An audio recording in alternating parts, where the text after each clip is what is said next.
அனைவருக்கும் வணக்கம். தெய்வீக பலன்கள் சேனல் சார்பாக தங்களை அன்புடன் வரவேற்கிறோம்.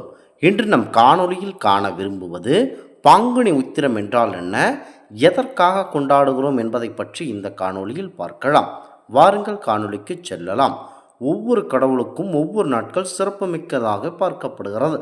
அதில் தமிழ் கடவுளாகிய பரமல் முருகனுக்கு சிறப்பு விரதம் இருக்கக்கூடிய நாளாக பார்க்கப்படுகிறது பங்குனி உத்திரம். ஆண்டுதோறும் தமிழ்நாட்காட்டில் வரக்கூடிய 12வது மாதமான பங்குனி மாதத்தில் உத்திர நட்சத்திரத்தின் நாள் இது. பங்குனி உத்திரத்தன்று சிறப்பு விரதம் என்று திருமணம், காதல் மற்றும் செல்வம் வேண்டி பிரார்த்தித்தால் கட்டாயம் நடக்கும் என்பது காலமாகவே நம்பப்படுகிறது. குறிப்பாக தெய்வங்களின் திருமணங்கள் இந்த நாளில்தான் நடந்ததாக சொல்லப்படுகிறது. திருமணத்திற்கு வேண்டுவோருக்கான சிறப்பு நாளாக இந்த நாள் பார்க்கப்படுகிறது. ஆண்டுதோறும் பங்குனி உத்திரம் வந்தாலும் 2025ஆம் ஆண்டு பங்குனி உத்திரம் மிகவும் சிறப்பு வாய்ந்தவையாகவே பார்க்கப்படுகிறது. இந்த ஆண்டு ஏன் சிறப்பு என நாங்கள் கூறுகிறோம். பங்குனி உத்திரம் என்று சொன்னாலேயே ஆண்டுதோறும் மிகவும் சிறப்புத்தான். இந்த ஆண்டு அதிலும் மிகவும் சிறப்பு வாய்ந்தவையாகவே இருக்கிறது. ஏனென்றால் முருகனை செவ்வாய் கிரகத்துடன் நினைத்து சொல்வார்களாம்.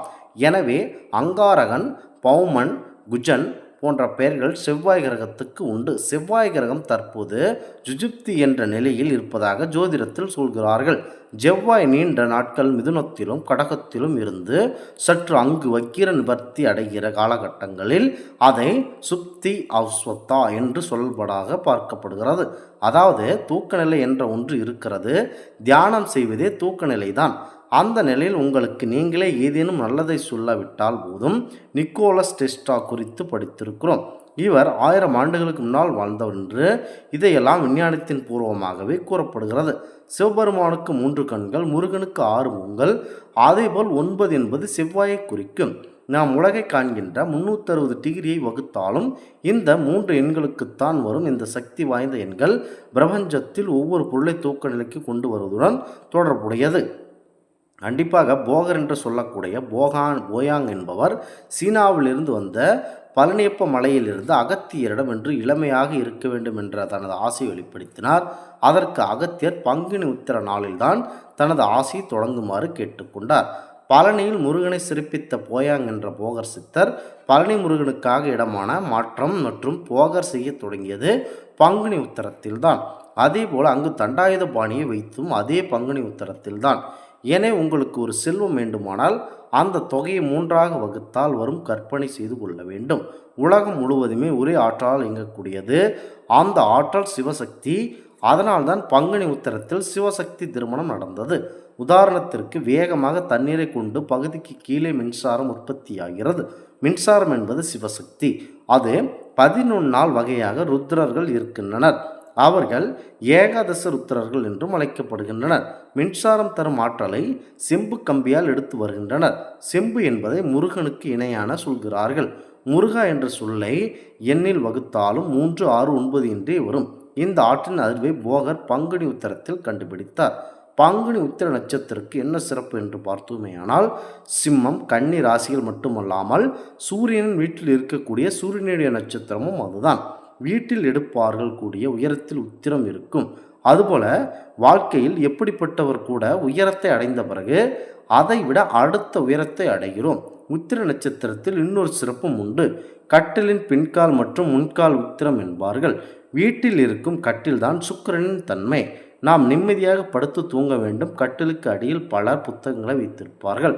கட்டிலை களைத்து போட்டிருப்பார்கள். கட்டிலை தூய்மையாக வைத்திருந்தாலே பல்வேறு தோஷங்களும் அகலும். கட்டில் சுத்தம் இல்லாவிட்டாலும் மிகப்பெரிய வாஸ்து தோஷம் ஏற்படும். வீட்டில் இருக்கும் கட்டிலை தூய்மையாக வைக்காவிட்டால் வாஸ்து தோஷம் வரும். மீன ராசியில் சூரியன் இருக்கும்போது விஷ்ணு ஆதித்யன் என்று அழைக்கின்றனர்.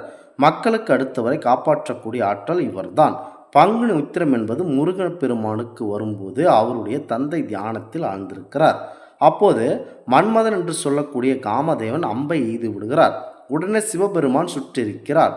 சுட்டெரித்தும் உலகே தடைபட்டு விடுமே என்று தாரகாசூரனிடம் இருந்து மக்களை காப்பாற்ற வேண்டும் என்கிறார்கள். அப்போது முக்கண்ணிலிருந்து பாலமுருகன் தோன்றி சண்முகா நதியிலே தவழ்ந்து வருகிறார். எப்போதும் இறைவனை பற்றி நினைக்கும் போது பூமாலைகள் போடுவது மட்டுமல்லாமல் பாமாலைகளும் பாட வேண்டும். சிறப்பு வாய்ந்த முருகனின் நிறமான சிவப்பை உள்வாங்கி கொண்டு பங்குனி உத்திரத்திற்கு உகந்த பழங்களை வைக்க வேண்டும். முருகப்பெருமான் வரும் மாலையாக மாறிவிடுகிறார். அசுரன் முருகனின் படைத்தளபதிகளான வீரபாகும் வீரகேசரியும் செல்கிறார்கள். தாரகாசுரன் அவர்களுடன் போரிடுகிறார். ஏமாற்ற நினைத்த எலியாக மாறிவிடுகிறான். அங்கு வந்த முருகன் தனது வேலையை எறிகிறான். உடனே மலை பொடி பொடியாக சிதறிவிடுகிறது. அன்றிதான் சிவனும் சக்திக்கும் திருமணம் நடந்தது. அவ்வளவு சிறப்பு மிக்கது இந்த பங்குனி உத்திரம். இந்த ஆன்மீக தகவல் உங்களுக்கு பிடித்து இருந்தால் தெய்வீக பலன்கள் சேனலை கண்டிப்பாக சப்ஸ்கிரைப் செய்து கொள்ளவும். மீண்டும் ஒரு நல்லதொரு காணொளியில் உங்களை சந்திக்கிறோம். நன்றி, வணக்கம்.